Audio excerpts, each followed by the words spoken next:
Thank you, Mr. Deputy Speaker.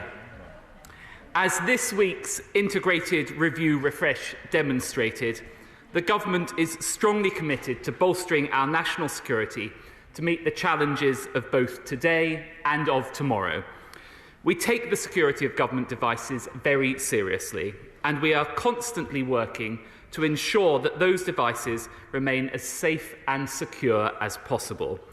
And so, as part of that effort, I recently commissioned a review by our cybersecurity experts to assess the risks posed by certain third-party apps on government devices, and in particular, the installation and use of TikTok. Now, I know, Mr. Deputy Speaker, that there has been a lot of interest in this in the House, so I wanted to take the opportunity today to update members.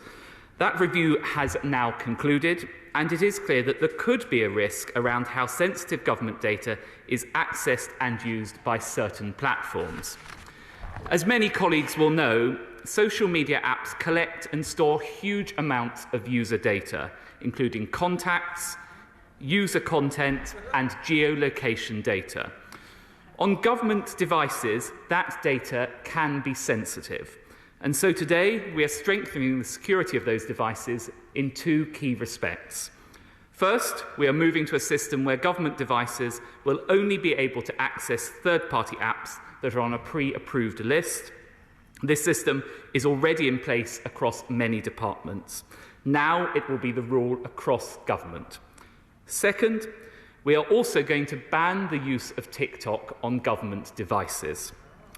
We will do so with immediate effect. Mr. Speaker, this is a precautionary move. We know that there is already limited use of TikTok across government, but it is also good cyber hygiene. Given the particular risk around government devices which may contain sensitive information, it is both prudent and proportionate to restrict the use of certain apps, particularly when it comes to apps where a large amount of data can be stored and accessed. This ban applies to government corporate devices within ministerial and non-ministerial departments, but it will not extend to personal devices for government employees or ministers or the general public. That is because, as I have outlined, this is a proportionate move based on a specific risk with government devices. However, as is always the case, we do advise individuals to practice caution online and to consider each social media platform's data policies before downloading and using them. And of course, it is the case that ministers receive regular security briefings and advice on protecting data on their personal devices and on mitigating cyber threats. We will also be putting in place specific, very limited exemptions for the use of TikTok on government devices where it is required for operational reasons. Those exemptions will only be granted by security teams on a case-by-case basis, with ministerial clearance provided as appropriate.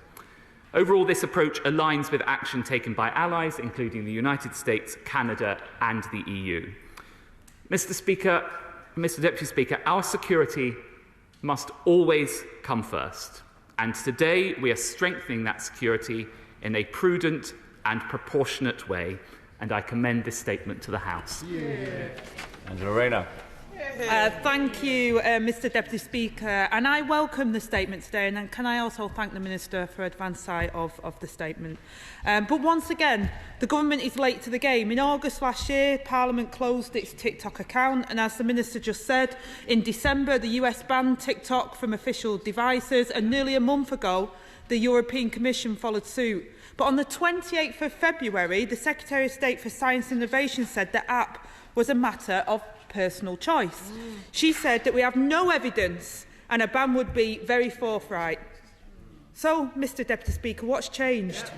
2 weeks, 2 ministers, 2 completely different policies later, and it's the same pattern over and over again. A government behind the curve with sticking plaster solutions, forced to lurch into a U-turn at the last minute.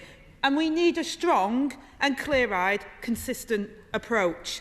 One that ensures that we can protect our national security and put us in a strong position to engage with states such as China, where it's in our interest to do so, such as in areas like climate change and trade.